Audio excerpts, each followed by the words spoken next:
April, do you have any story about MTO coming on your bus? Not mine, but I do know a story of MTO coming on a group of buses. Graduation years, a lot of times at the end of the year, schools, for the high schools, they'll order a bunch of buses. People take these charters, 6 o'clock till, Wonderland closes, they go up to Wonderland, sit on their buses and wait until kids load back on to go home.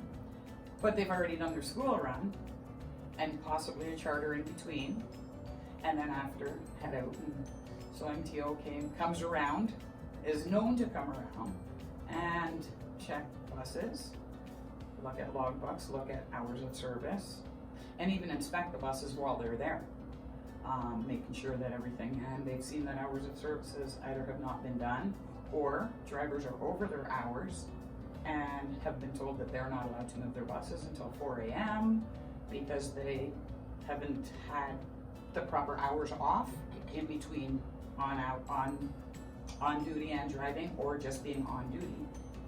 So, it's important to make sure you're doing your hours and staying within the hours, allotted hours of driving, and being off duty in between and stuff. So what you're saying, they're actually coming on the bus. It may happen at any time with anybody. It's happened to drivers at the zoo. Yeah. When we go to the zoo, usually it's a 6-hour zoo thing. They've come to the zoo, they've come to the science center, because they're longer charters where drivers are out sitting in their buses on a driver's stay or whatnot. And yeah, they'll come to places where they know that buses tend to bring lots of children.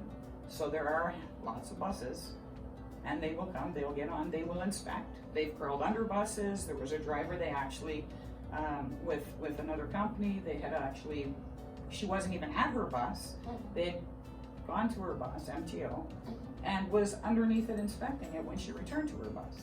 So whether you're there or you're not, if you're not there, they will wait until you get back so they can take a look at your logbook to see if they found a defect, and they look in your logbook and see that it's not been marked, there's going to be a lot of trouble.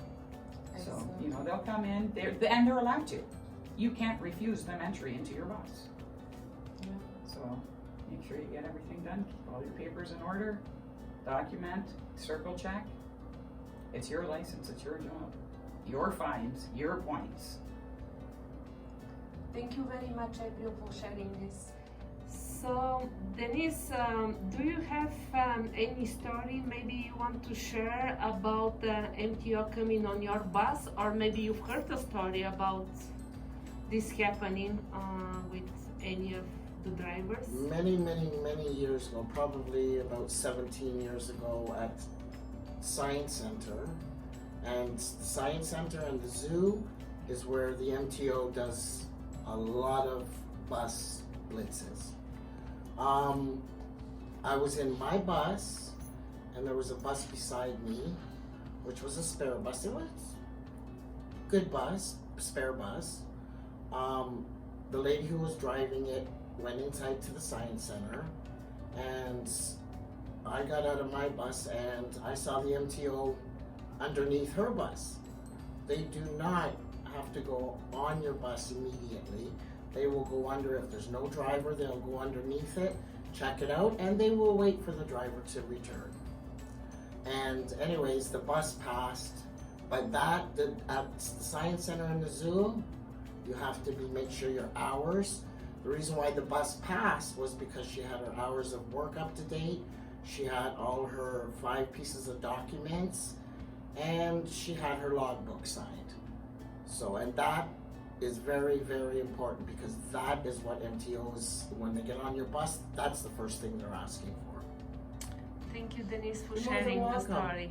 Thanks.